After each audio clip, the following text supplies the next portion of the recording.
ओम नमो भगवते वासुदेवाय. श्लोक 13 ते 15. पंचैतानि महाबाहो कारणानि निबोध मे. सांख्ये कृतान्ते प्रोक्तानि सिद्धये सर्वकर्मणाम्. अधिष्ठानं तथा कर्ता करणै च पृथग्विधम्. विविधाश्च पृथक् चेष्टा दैवै चैवात्र पञ्चमम्. शरीरवाङ्मनोभिर्यत् कर्म प्रारभते नरः. न्याय्यं वा विपरीतं वा पञ्चते तस्य हेतवः. शब्दार्थ. हे महाबाहो अर्जुना, सर्व कर्मांच्या सिद्धीची ही 5 कारणे कर्माचा शेवट करण्याचा उपाय सांगणाऱ्या सांख्यशास्त्रात सांगितली गेली आहेत. ती तू माझ्याकडून नीट समजून घे. काम पूर्ण होण्यासाठी अधिष्ठान, कर्ता, निरनिराळ्या प्रकारची कारणे, अनेक प्रकारच्या वेगवेगळ्या क्रिया, तसेच 5वे कारण दैव आहे. मन, वाणी आणि शरीर यांनी शास्त्राला अनुसरून किंवा त्याविरुद्ध कोणतेही कर्म मनुष्य करतो त्याची ही 5 कारणे असतात. भावार्थ. हे जग एक रंगमंच असेल तर त्याच्या पडद्यावर असणाऱ्या अनेक छिद्रांपैकी एक इतकेही महत्त्व आपल्या अस्तित्वाला वा कर्तृत्वाला नाही. माणूस कार्य हाती घेतो ते पूर्णत्वास जाण्यासाठी प्रयत्न करतो, जीवापाड मेहनत घेतो. असे असूनही यश का मिळत नाही असा प्रश्न पडतो. संकल्प आणि सिद्धी यात ईश्वरी इच्छा असते. हुशारीचे मापदंड वेगवेगळे असतात. आयुष्याच्या प्रत्येक टप्प्यावर ते बदलत जातात.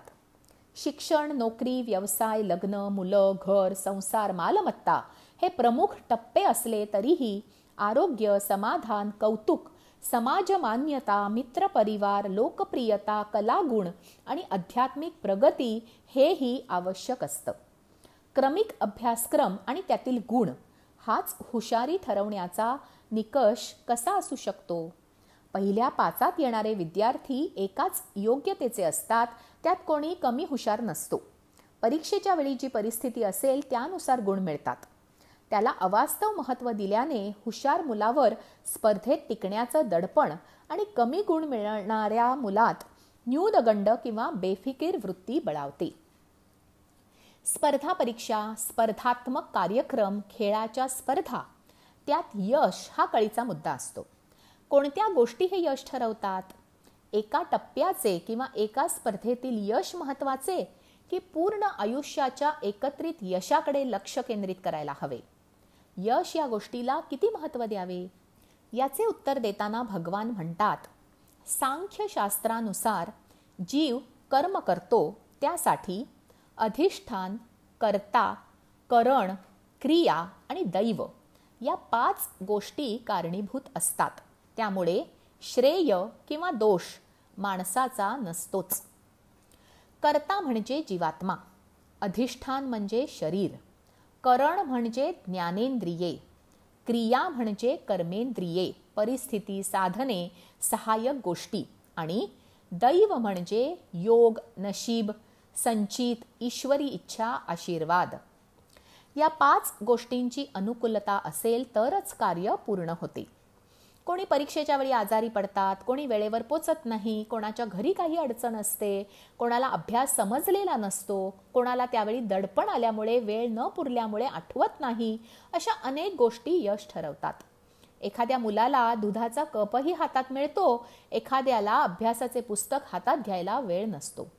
आई वडील अभ्यास कर असे एखाद्याच्या मागे लागतात, तर एखादा म्हणत असतो की मला थोडा तरी वेळ अभ्यास करू दे.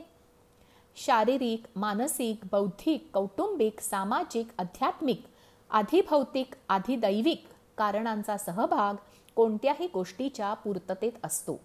असे असल्यामुळे बुद्धी सारखी असली तरी यश सारखे नसते. प्रयत्न कसून करावेत आणि जो परिणाम असेल तो आनंदाने स्वीकारावा. एखादी गोष्ट जेव्हा पूर्ण होते तेव्हा आनंद होतो. देवाचे आभार मानावेसे वाटतात. श्रमांचे सार्थक झाल्यासारखे वाटते, हुरूप येतो. मनाविरुद्ध झाले की तणतण होते किंवा दुःख वाटते. जगात अन्याय होणारा त्रासात असणारा एकमेव जीव आपण आहोत, बाकी सर्व सुखात आहेत असं वाटतं. माणूस म्हणतो 84 लक्ष योनी पार कराव्यात तेव्हा मनुष्य जन्म मिळतो, तरीही स्वतःला फार महत्त्व देतो. मनुष्य 84 लक्ष योनीतील एक प्रकार आहे आणि त्यातील अब्जावधी जनतेतील आपण एक असतो. स्वतःचे दुःख फार उगाळू नये. घारीच्या मागे कावळा लागतो. कावळ्याच्या घरात अंडे ठेवून कोकिळ गात बसतो. मांजर दबा धरून बसलेली असते. साळुंकी ओरडून सर्वांना सावध करते. 2 दिवस पाणी घातलं नाही की तुळस मलूल होते. गुलबाक्षी अबोलीला रोज पाणी घालत नाहीत. माती लगेच भेगाळते. दगडावर ऊन पाऊस थंडी कशाचा परिणाम होत नाही. यातलं कोणी दुःख करत नाही. माणसाने या निसर्गाचा एक घटक आहोत हे लक्षात घ्यायला हवं. जगण्यासाठी संघर्ष आवश्यक असतो, नाहीतर माणूस कमकुवत बनेल. निसर्गाच्या साखळीत कमकुवत दुव्याला स्थान मिळत नाही. अपयश टक्के टोणपे खातो तो टिकून राहण्यास योग्य बनतो. ऊन पडून माती सुकली नाही तर ती पावसाळ्यात पाणी धारण करू शकणार नाही, वाहून जाईल. अपयश येते म्हणून माणूस यशही पेलू शकतो. जे होत असतं ते माणसाला खंबीर बनण्यासाठी आवश्यक असतं. परिणाम ही एक घटना असते, त्यात वाहून जाऊ नये. तो जीवन मरणाचा प्रश्न नसतो. तत्व लक्षात घ्यायला हवं. म्हणून प्राणवायू चांगला, कार्बन डायऑक्साईड वायू घातक ही समजूत तितकी बरोबर नाही. या 2 वायूंचे प्रमाण बिघडून उपयोग नाही. प्राणवायू ज्वलनशील आहे, कार्बन डायऑक्साईड त्याला प्रतिबंध करतो. आग विझवायला, तापमान खाली आणायला कार्बन डायऑक्साईडचा उपयोग होतो. वस्तूचा गुणधर्म असतो, त्याचा निश्चित उपयोग असतो. संतुलन महत्त्वाचे असते. या क्षणी एखादी गोष्ट प्रतिकूल वाटली तरी भविष्यात ती योग्य ठरू शकते. श्लोक 16 आणि 17. तत्रैवं सति कर्तारमात्मानं केवलं तु यः पश्यत्यकृतबुद्धित्वान् न स पश्यति दुर्मतिः यस्य नाहंकृतो भावो बुद्धिर्यस्य न लिप्यते हत्वापि स इमान् लोकान् न हन्ति न निबध्यते. शब्दार्थ. परंतु असे असूनही जो माणूस अशुद्ध बुद्धीमुळे कर्मे पूर्ण होण्यामध्ये केवळ शुद्ध स्वरूप आत्म्याला करता समजतो, तो मलिन बुद्धीचा अज्ञानी खरे काय ते जाणत नाही. ज्या माणसाच्या अंतःकरणात मी करता आहे असा भाव नसतो, तसेच ज्याची बुद्धी सांसारिक पदार्थात आणि कर्मात लिप्त होत नाही, तो माणूस या सर्व लोकांना मारूनही वास्तविक तो मारत नाही आणि त्याला पापही लागत नाही. भावार्थ. जे घडते त्याला माणूस जबाबदार नसतो हे खूप जणांना पटत नाही आणि ते ही गोष्ट स्वीकारत नाहीत. फार तर एखाद्या गोष्टीचे श्रेय ते स्वतःकडे घेणार नाहीत, मात्र कोणाच्या हातून एखादी चूक झाली की त्याला एकट्याला दोषी धरण्यात गैर वाटत नाही. त्याने ते मुद्दाम केलं, त्याची शिक्षा त्याला द्यायला हवी असे मनात धरून किरकोळ गोष्टीत रुसवे अपमान मानण्यात धन्यता मानतात. त्याने ते का केले असेल, तो असा का वागत असेल हे जाणून घेण्यात स्वारस्य नसते. आपण व्यवस्थित व प्रामाणिक आणि तो चुकीचा बेजबाबदार ठरवण्यात स्पर्धा लागते.